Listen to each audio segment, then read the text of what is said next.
The air in Department 113 was thick. It was a stew of stale coffee, expensive perfume, raw human fear. Every seat was taken. The gallery was a packed house of reporters, sketch artists, the morbidly curious. They called it the trial of the century. The city held its breath. The case against tech mogul Julian Croft wasn't just about murder. It was about power. It was about the system. Judge on the bench. Bailiff by the door. This was more than a trial. It was a reckoning. I sat at the defense table, the hum of the overhead lights a constant drone. Across from me, the prosecution team huddled. They were confident, too confident. They had the media on their side, a narrative spun so tight it felt unbreakable. My job wasn't just to prove his innocence, it was to dismantle a story that had become gospel. The pressure was a physical thing.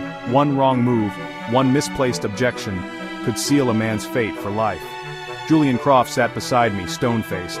A man used to controlling boardrooms, not confined to a defendant's chair. He wore a tailored suit, but it looked like a costume now. The fabric couldn't hide the tension in his shoulders. He was accused of killing his business partner. The evidence was a mountain, carefully constructed by detectives who wanted a quick, high-profile win. My job was to find the crack in that mountain. Every case has one. You have to dig until your fingers bleed to find it. The jury filed in. 12 ordinary citizens tasked with an extraordinary burden. They avoided looking at Croft, they avoided looking at me. Anywhere but the two tables where the battle lines were drawn. The prosecution's opening was a masterpiece of emotional theater. They painted Croft as a monster. Now it was my turn. The silence in the courtroom was absolute. It was the kind of quiet that precedes a storm, and I was about to make it rain. My name is Daniel Vega. The press gave me a dozen nicknames. The Fixer, the Last Resort. They painted me as a shark, a hired gun for the rich and guilty. They didn't see the hours in the law library, the nights chasing leads the cops ignored. Justice lives in the shadows of doubt.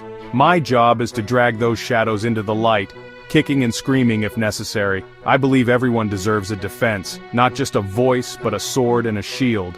Julian Croft was the perfect villain for the evening news. Young, arrogant, impossibly wealthy. News vans lined Grand Avenue, satellite dishes turned like metallic sunflowers. They shouted for sound bites, they wanted a show. Inside, the cameras weren't allowed, but their presence was felt. Every word transcribed, live blogged, tweeted to a hungry world. The prosecution's star witness, Sarah Jenkins. She testified she heard the partners arguing the night of the murder. Her tears were perfectly timed. The jury ate it up. Marcus Thorne handled her with kid gloves. It was powerful, compelling, but I knew it was a lie. Knowing and proving are different things. Croft watched with unnerving calm. He trusted me. "They're burying me, Danny." I told him to stay calm, trust the process, but the process was a beast chewing him up. My strategy couldn't be poking holes. I had to blow a hole clean through their case, big enough for 12 jurors to walk through. And that day, the city watched, waiting for the next move. The stakes were immense. This wasn't just one man's freedom, it was a litmus test for the city itself. A conviction would be a victory for the DA. Proof that no one is above the law. It would validate public anger and restore faith in the justice system. An acquittal would reinforce a darker narrative. Wealthy defendants buying their way out. Two sets of rules, one for them and one for the rest of us. The city was a powder keg, this trial the lit fuse. For Croft, his company, legacy, family, everything was on the line. A guilty verdict meant life without parole. A concrete cell instead of a glass-walled corner office. My reputation was built on the impossible. A loss here would be public and spectacular. But what haunted me was an innocent man going to prison because I failed. Miss one detail, don't push a witness. And it could be over. The weight of a man's life is a heavy burden. It settles in your bones. A ghost that sits with you during the long, quiet hours, while the city watched, captivated. Every twist front-page news. People debated the evidence in coffee shops and on talk radio. They chose sides. Team Croft, Team Justice. Their decision would be a statement about the kind of city Los Angeles wanted to be. The turning point came on a Tuesday. The prosecution presented forensic evidence. A single, damning email supposedly sent from Croft's computer.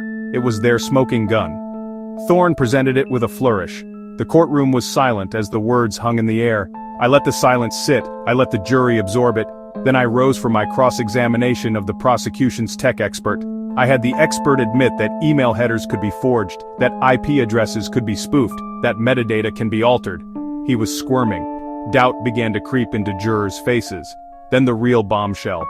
My investigator, a former LAPD detective, had found something. A surprise witness. Hector Ramirez, a low-level data analyst no one bothered to interview, took the stand. He testified that Sarah Jenkins had asked him for a tutorial on masking IP addresses weeks before the murder. She said it was for a personal project. The courtroom erupted. Thorne shot up, objecting on relevance, speculation, anything he could think of. Judge Ruiz slammed her gavel. Order! Order in this court! But the damage was done. The tidy narrative was unraveling. The crying assistant suddenly looked like something else. I presented evidence Jenkins had massive gambling debts and stood to gain from a clause in the charter if both partners were incapacitated. The spotlight moved. The story was no longer simple. The closing arguments were my final shot. Thorne went first, reminding the jury of the brutal facts. He painted me as a magician, smoke and mirrors, using distraction to hide the truth. When it was my turn, I didn't raise my voice. I spoke directly to the jury, as a guide. I walked them back through the evidence, the forged email, the surprise witness, the mountain of reasonable doubt. The prosecution sold simple stories. The truth is messy. In this courtroom, guilt must be proven beyond a reasonable doubt. I looked at each juror one by one. The prosecution did not meet that burden. They brought a story, but not the truth. I returned to my seat. The silence was heavy with the weight of the decision to come. Hours turned to a day. The tension was unbearable. Finally, we have a verdict. The jury filed back in. The foreman held a single piece of paper. On the charge of murder in the first degree, we the jury find the defendant, Julian Croft, not guilty. A gasp swept the gallery. Croft slumped forward, sobbing silently. The media scrambled. The prosecution stared blankly. We had won. It didn't feel like celebration. It felt like escape. Justice had been clawed back piece by painful piece. We walked out into the blinding glare of cameras. The fight for truth was never really over.